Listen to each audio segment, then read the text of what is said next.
Uma coisa é certa, o que eu vou falar para vocês é que Deus, ele está ciente, ele está se envolvendo na questão política e religiosa do Brasil. Isso é nítido, mas ele não tá protegendo quem as pessoas estão dizendo. Ele não está aprovando quem a igreja está dizendo que está aprovado. Com esse discurso hipócrita do presidente da República, com a hipocrisia da igreja, mas eu tenho certeza que Deus está observando isso, né?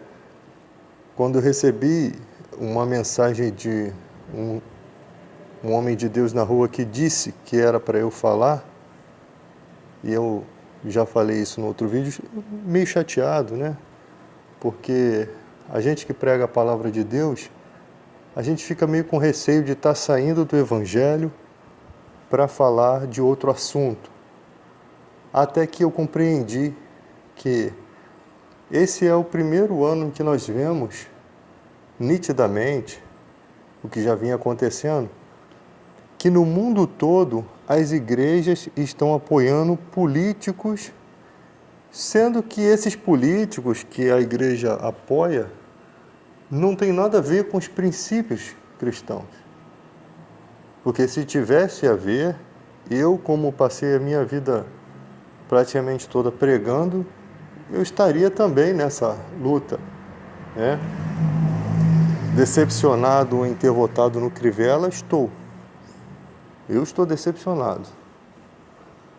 Tanto é que nunca mais eu voto em candidato evangélico, a não ser, quero deixar bem claro, a não ser que eu veja mesmo, que eu tenha certeza que esse cara é um servo de Deus, que realmente já representa o Evangelho, né?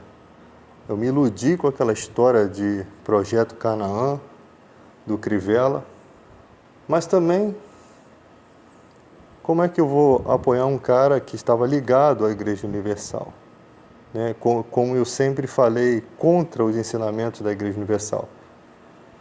Não contra os irmãos, não contra os irmãos da igreja.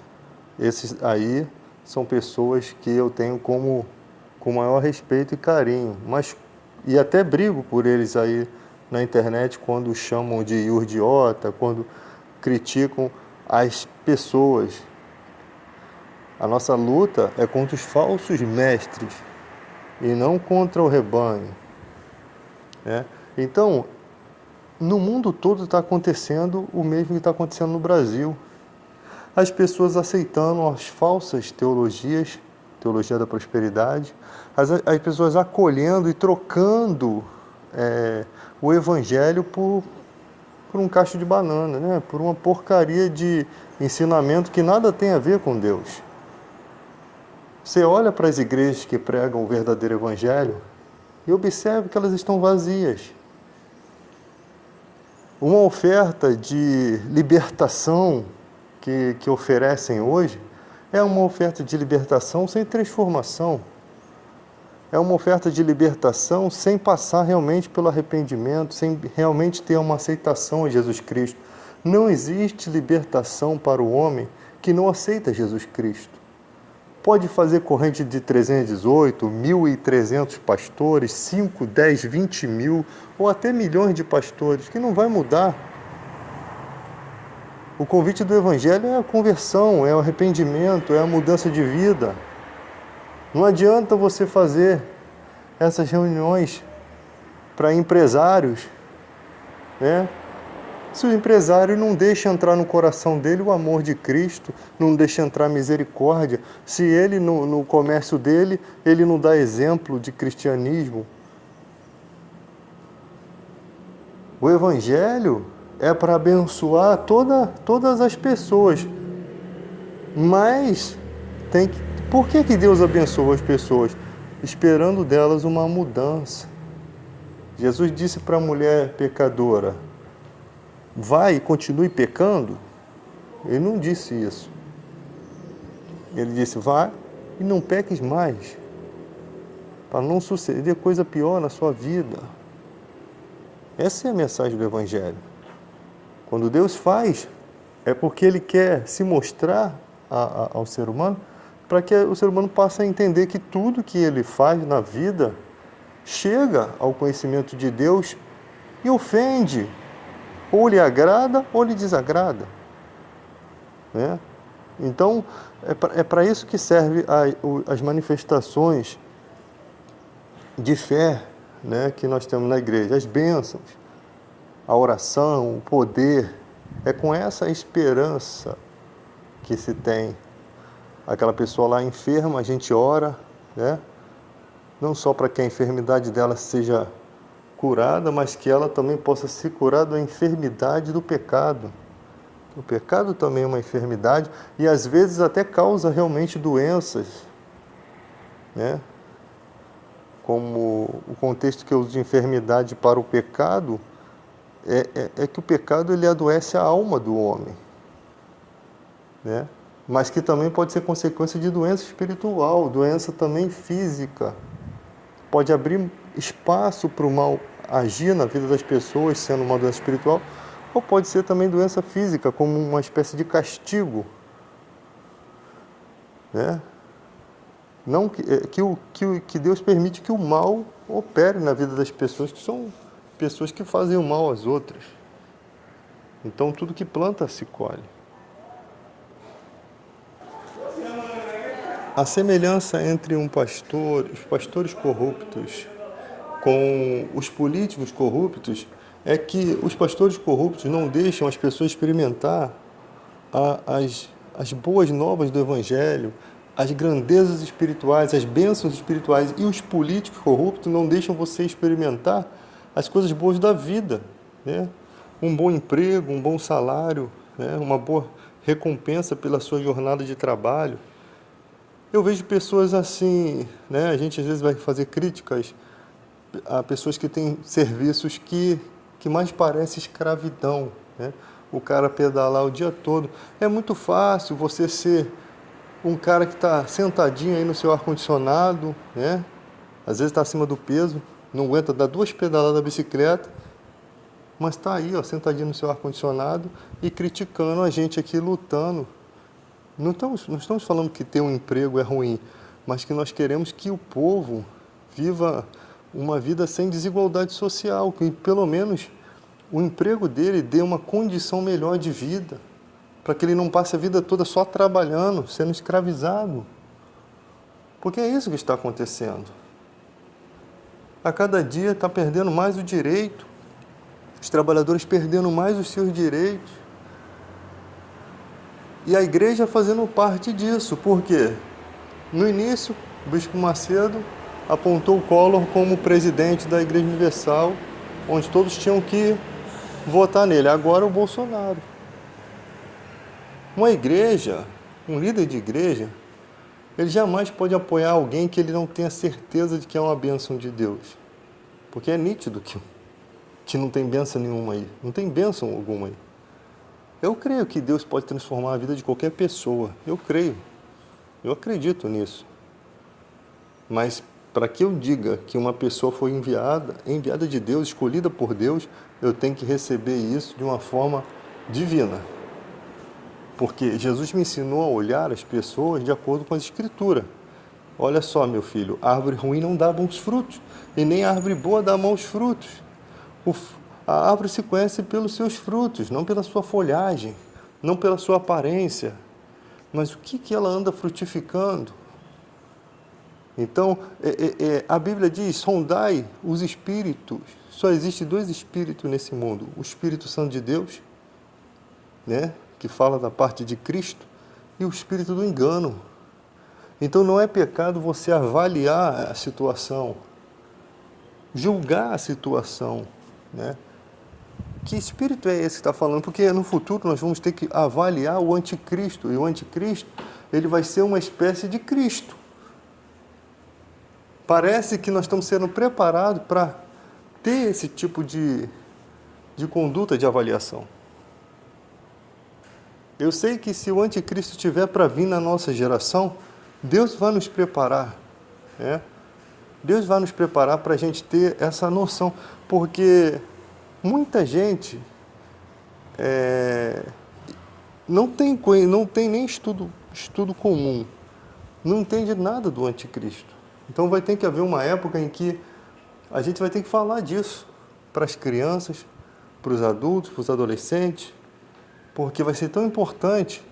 Imagina chegar um momento em que você vai ter que abandonar o seu Xbox One, seu PS4, vai ter que abandonar o seu quartinho aí, geladinho de ar-condicionado, a sua casa, porque você não vai aceitar a marca da besta, você não vai poder aceitar e só vai poder comprar e vender se tiver essa marca. Como você vai viver? A gente tem que passar a refletir. A ciência, como diz lá em Daniel, que a ciência se multiplicaria sobremodo nos últimos dias. O homem pisou na Lua, o homem descobre planetas por aí, as naves, os aviões voam em alta velocidade, quebram barreira do som, a ciência se multiplicou. Ele pode estar se referindo à nossa época, quanto pode estar se referindo a uma época muito mais desenvolvida, que eu não creio que vai vir uma época tão desenvolvida quanto a que nós estamos vivendo. Né? Então, a gente tem que tomar cuidado para a gente analisar a época que nós estamos vivendo. Tudo quanto é besteira que colocam na internet, as pessoas já pensam que é anjo no céu, pegam cenas de filme. Olha como é que o cristão é bobo. Eles pegam cenas de filme e colocam ali um anjo voando e as pessoas acreditam que é um sinal de Deus. Elas são tão bobas que elas nem procuram ouvir e ver os comentários. Né? Tudo é de Deus. Se você está fazendo um vídeo, de repente tem um grito aqui, alguma coisa, já acham que é o demônio que está manifestando, atrapalhando a pregação. Às vezes dá vontade de fingir que estou orando em línguas, que eu nunca orei em línguas, né? Mas dá vontade de, na igreja, fingir, só para ouvir o povo dizendo amém para uma coisa que não tem nexo. Só para ouvir as pessoas dizer amém, sem saber o que estão falando, e depois falar para elas, por que vocês disseram amém? Eu não estava orando em línguas, eu estava testando vocês. Queria eu ter o dom de línguas. Não estou aqui dizendo que o dom não existe, porque nas escrituras é relatado. Eu vivo pelo que está escrito ali, não pelo que passei na minha vida. Eu não vivo por experiência, eu vivo na fé naquilo que está ali nas escrituras sagradas. Né? É o nosso manual. Então, eu não sou louco de pegar, lendo o meu manual aqui e dizer, pô, está lá vendo o manual do carro e você está vendo que tem um parafuso ali, e você, não, esse parafuso não existe. Está lá no manual do carro. Não, mas eu não tenho esse parafuso e por isso eu nego? Só porque eu não tenho ele, eu vou negar? Mas se no manual está escrito que tem aquele parafuso, eu tenho a certeza de que aquele carro tem que ter aquela peça. É mais ou menos isso. E as pessoas, e parece que Deus está nos mostrando como que os cristãos se impressionam com besteiras, com pataquadas. Eu vou usar a linguagem aí do Malafaia. Pataquadas, bobeiras. O cara encosta a mão no negócio, sai rodando e as pessoas tudo gritam aleluia e vão seguindo na massa, sem saber o que está acontecendo, sem saber se é espiritual ou não.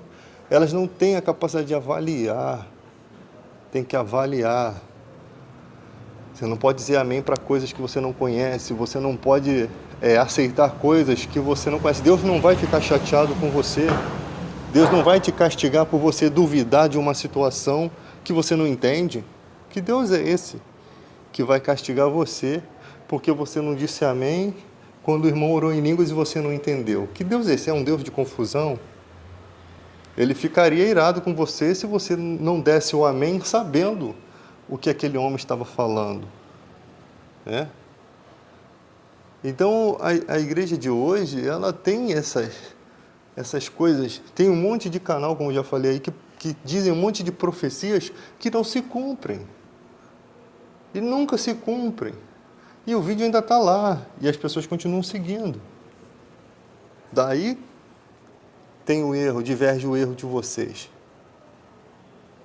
A sobriedade tem que fazer parte de nós, ser sóbrio. Ser sóbrio.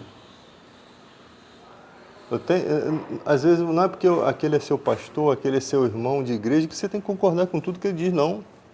Você tem que ter a sua opinião. Até que te prove o contrário, você tem que manter a sua opinião.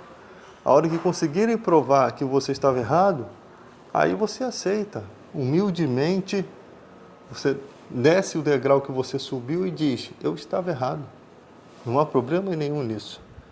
No Brasil, nós estamos na época da ignorância, onde as pessoas veem o presidente que elas colocaram lá, o erro que esse cara comete, às vezes prejudicando até ela mesma, mas ela não dá o braço a torcer. Ela não tem o caráter de dizer assim, eu errei, admito. E ainda entram no teu canal, quando você faz uma crítica, para te ofender, porque você não compartilha da mesma ideologia maluca e retardada deles. Aí entram para te ofender. Sendo que se a gente, da mesma forma que ele tem o direito democrático de apoiar quem ele quer, eu também tenho